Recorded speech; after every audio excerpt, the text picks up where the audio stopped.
চা বাগান আর লামাহাটা ঘোরার পর আমাদের গাড়িটা কিন্তু এখানে পেট্রোল পাম্পে দাঁড়িয়েছিল তেল ভরার জন্য।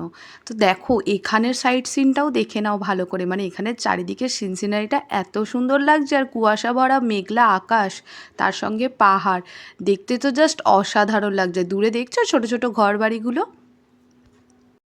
আর এই সব পাহাড়ি জায়গায় যেখানেই যাবে সেখানেই প্রাকৃতিক সৌন্দর্য এত সুন্দর যে আলাদা করে সাইট সিন ঘোরার প্রয়োজনই পড়ে না। কিন্তু তবুও যখন এসেছি তখন তো ঘুরতে হবেই। দেখছো এত সুন্দর জায়গা, মানে এখান থেকে তো বাড়ি ফিরতে মনই করে না। আর আমাদের গাড়িটা দেখো, ওই যে দূরে দাঁড়িয়ে আছে ওইটা আমাদের গাড়ি।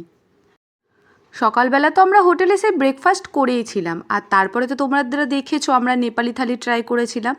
আর সেই জন্য লাঞ্চ করার পর আমরা এখান থেকে যখন যাচ্ছিলাম তখন শরীর প্রচুর ক্লান্ত ছিল। ফ্রেশ হওয়ার জন্য আমরা যেহেতু ঘুরতে ঘুরতে যাচ্ছিলাম, আমার মেকআপটা আমি আবার গাড়িতে করে নিচ্ছিলাম। আর এই সব বরফ পাহাড় এই সব জায়গায় যারা এসেছো তারা ভালো করে জানবে যে স্কিন কতটা ড্রাই হয়ে যায় সব সময়। এটাও কিন্তু একটা সাইট সিন, এটা হচ্ছে বলে নাকি সবাই লাভার্স ভিউ পয়েন্ট, এটাও আমরা দেখতে গিয়েছিলাম। তো এখান থেকে মানে এটা অনেকটা উঁচু জায়গা থেকে দেখা হয়, এটা কিন্তু দেখতে খুবই সুন্দর লাগছিলো। এটা দু রকম জলের কালার কিন্তু দেখতে পাচ্ছ তোমরা, আমি অতটা ভালো করে তোমাদের হয়তো দেখাতে পাচ্ছি না। দু রকম জলের কালার একসঙ্গে এসে মিশছিল, আর এটা অনেকটা লাভ আকৃতির মতো হয়েছে বলে এটা মনে হয় লাভার্স ভিউ পয়েন্ট বলে, আমি অতটা ঠিক জানি না। কিন্তু এখানে অনেক লোকেরা দেখতে আসছিলো, আর এখানে না খুব বাঁদর ছিল। তো সেগুলো খুব মানে খাবার যাদের কাছে ছিল তাদেরকে অ্যাটাক করছিল, সেই জন্য বাবুকে আমি তাড়াতাড়ি এখানে লুকিয়ে খেয়ে নিতে বলছি, কিন্তু না, বাবু সেই তো ওই বাঁদরগুলোর কাছে যাবে, দেখবে ওদেরকে। আগে থেকে আমরা হোটেলে ঠিক করে রেখেইছিলাম যখন আমরা দার্জিলিং যাব তখন যাবার পথে আমরা সব সাইট সিনগুলো করে নেব। কারণ হোটেলে গিয়ে পৌঁছাবার পর আর বেরোতে ইচ্ছা করে না, বেলা হয়ে গেলে তখন আর শরীর দেয় না। সেই জন্য যদি সন্ধেও হয়ে যায় তাতেও আমাদের কোনো প্রবলেম নেই যেতে যেতে, তো আমাদের এখানে সব সাইট সিনগুলো আমরা একবারে কমপ্লিট করে নেব। আর এই দার্জিলিংয়ের সব ভিডিওতে কিন্তু বাবাইকে একটু বেশি বেশি করেই দেখতে পাবে, কারণ এই সব কিছু ভিডিও কিন্তু বাবাই করেছে, স্পেশালি দার্জিলিংয়ের যে সমস্ত ভিডিও আছে সেগুলো। তো আমরা এখানের এই সব সাইট সিনগুলো ঘুরে নেবার পর তারপর আমরা সোজা চলে এসেছিলাম হোটেলে। তোমাদেরকেও আমাদের হোটেলটাও শেয়ার করতে হবে, তো চলো এক ঝটকায় দেখে নাও আমাদের দার্জিলিংয়ের হোটেলটা কেমন ছিল। দার্জিলিং কিন্তু গ্যাংটক সিকিমের থেকেও বিশাল কস্টলি জায়গা। এখানে কিন্তু হোটেলের প্রাইস থেকে আরম্ভ করে সব কিছু প্রচুর প্রচুর কস্টলি। এটা ওয়েস্ট বেঙ্গলে হওয়ার সত্ত্বেও কিন্তু প্রচুর কস্টলি, কেন জানি না। কিন্তু এখানে রুমই পাওয়া যাচ্ছিল না, আর রুমের কস্ট কিন্তু প্রচুর প্রচুর লোক ঘুরতে এসেছে এই সময়ে, সবাই যেন এই সময়তেই চলে এসেছে, সেই জন্য রুম একদমই পাওয়া যাচ্ছিল না। সেই জন্য আমরা ডবল বেডের রুম নিয়েছিলাম। তো তোমরা সবাই দেখে নাও আমাদের রুমটা কেমন ছিল। আর আসার পথে যেহেতু আমরা এতগুলো সাইট সিন করে এসেছিলাম সেই জন্য সবার শরীর চোখ মুখ দেখে বুঝতেই পারছো প্রচুর ক্লান্ত ছিল। আর সবার আগে কিন্তু আমি ভিডিওটা করে রেখেছিলাম, কারণ এরপরে তো রুম অগোছালো হয়ে যাবে। এখন যেহেতু সবেমাত্র ঢুকেছি তখন রুম পরিষ্কার পরিচ্ছন্ন সব কিছু ছিল। বাচ্চা নিয়ে ট্রাভেল করলে তারপরে আমরা যখন থাকবো তখন তো একটু অগোছালো হবেই, সেই জন্য আমি সবার আগে কিন্তু আগে ভিডিওটা করে রেখেছিলাম আমাদের রুমের। আর দার্জিলিংয়ে আসার পর আমরা কিন্তু সন্ধ্যেবেলা ম্যাল রোডে গিয়েছিলাম, কিন্তু তখন যেহেতু কারেন্ট ছিল না বলে আমি সেই রকম ভিডিও করতেই পারা হয়নি।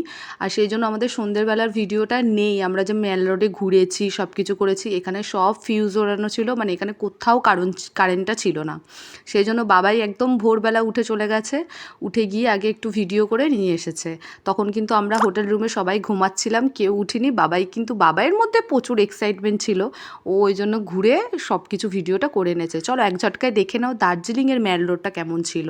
আমি তো বলবো যে গ্যাংটকের ম্যাল রোডের থেকে আমার কিন্তু দার্জিলিংয়ের ম্যাল রোডটা বেশি পছন্দের, কারণ এটা অনেকটা বড় জায়গা জুড়ে ছিল, আর এটা রাউন্ড আকৃতির ছিল আর খুব সুন্দর ছিল। দার্জিলিংয়ের ম্যাল রোড কিন্তু আমার কাছে খুবই পছন্দ হয়েছে। এখন যেহেতু সকালবেলার দিকে সেই জন্য দেখো প্রচুর কুয়াশা পড়েছে, সকালবেলা না ঠিক অনেক ভোরবেলা প্রচুর কুয়াশা পড়েছে, তাতেই দেখছো কত লোক।